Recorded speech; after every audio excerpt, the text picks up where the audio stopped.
Greetings everyone! Sa pagkakataon na ito, ating iikutin ang matataong lugar dito sa syudad.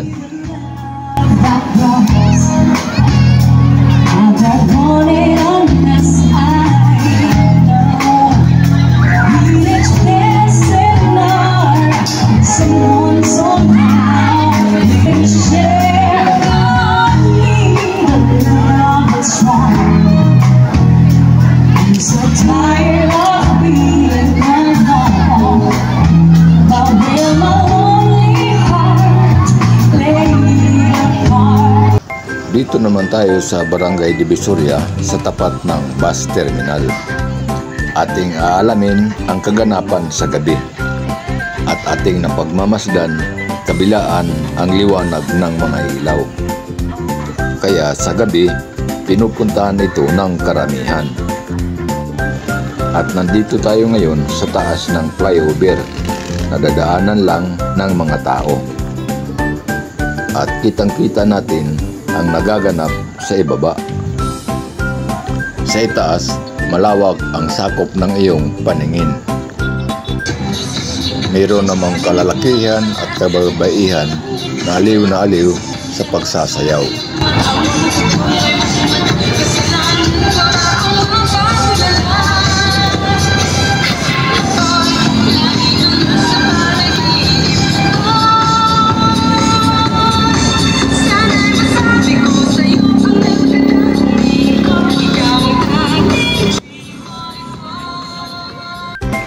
At dadako naman tayo sa Boulevard Park, ang pasyalan sa tabing dagat.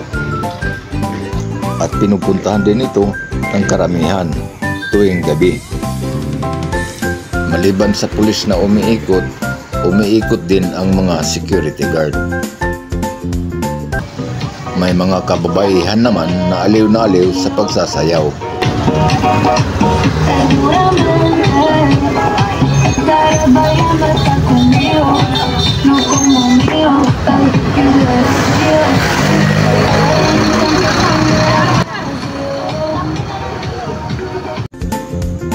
Dito na ang pinakadulo ng Boulevard Park.